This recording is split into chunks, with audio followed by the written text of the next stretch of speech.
ke pertanyaan yang menarik juga nih, ya. Bagaimana agar membuat para karyawan bisa menyesuaikan dengan aturan-aturan baru perusahaan? Nah, tadi kan endingnya kan malah karena nggak taat aturan mungkin jadi ada PHK. Nah, bagaimana agar membuat para karyawan bisa menyesuaikan dengan aturan-aturan baru di perusahaan? Nah, ini lebih kepada bagaimana kita memberikan arahan agar para karyawan itu paham dengan aturan-aturan. Apalagi WCK ya, baru ya, produk baru ya, relatif 2 tahun plus masa pandemi, pasti sosialisasinya juga belum terlalu maksimal. Nah, gimana nih caranya kan?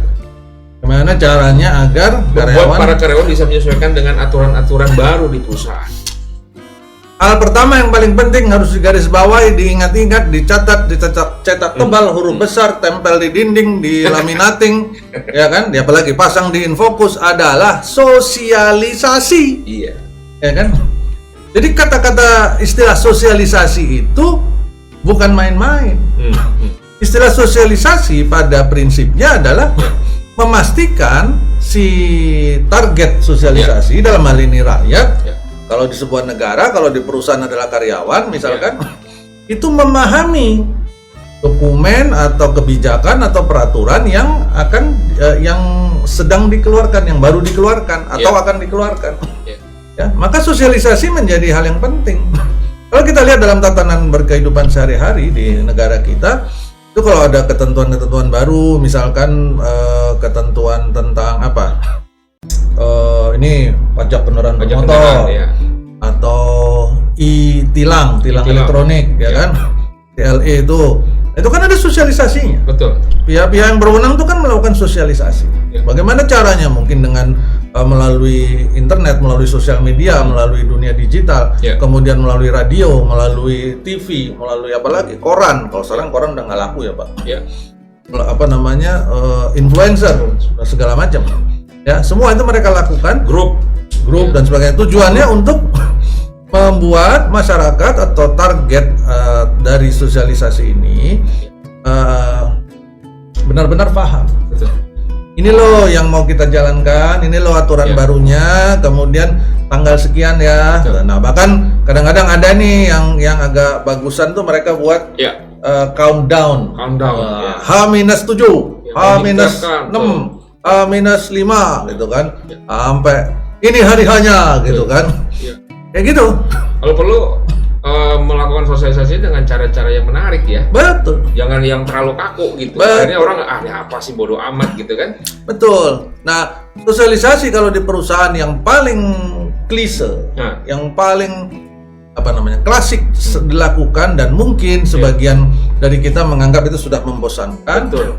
Bahkan banyak mengantuknya, itu adalah dengan mengundang ke sebuah ruangan untuk training. Nah, ya. Untuk training.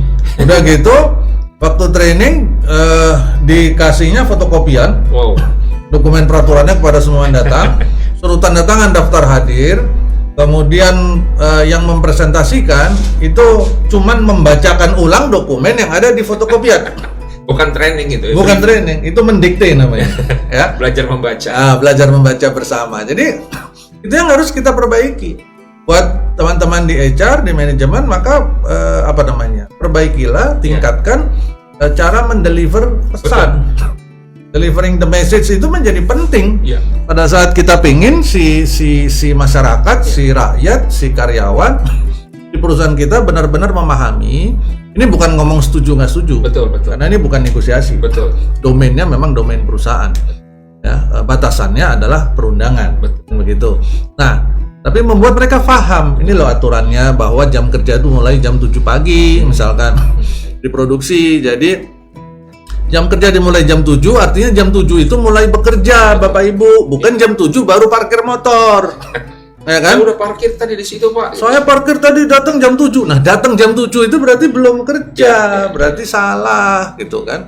Kalau datang jam 7 itu berarti nyampe di tempat mulai kerjanya bisa jam berapa, pasti lewat. Apalagi kalau jaraknya dari tempat parkir ke produksi misalkan jauh, kemudian hujan, nanti di sana ganti baju dulu, terus minum teh dulu, cari gorengan dulu gitu. Nah, udah jam berapa mulai kerja? Ya, nah itu yang harus disosialisasikan. Dengan konten-konten kreatif juga asik. Itu juga. Nah, sekarang kan sudah zaman digital. Zaman digital.